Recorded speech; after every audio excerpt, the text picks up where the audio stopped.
ang iyong pangalan when you went into content creation? Nakaplano yun? Nako, hindi po talaga. Hindi talaga? Hindi talaga. Yung nagpilit lang talaga sa akin is si Mona. Ate, kasi paalis na kami nun eh.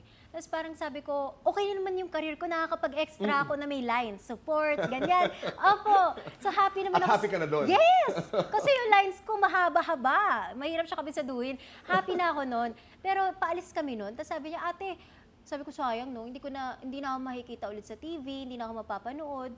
Sayang, mamimiss ko. Tapos sabi niya, ate, ba't di ka mag-vlog? Sabi ko, ano na may vlog ko? Sabi niya, nakakatawa ka eh.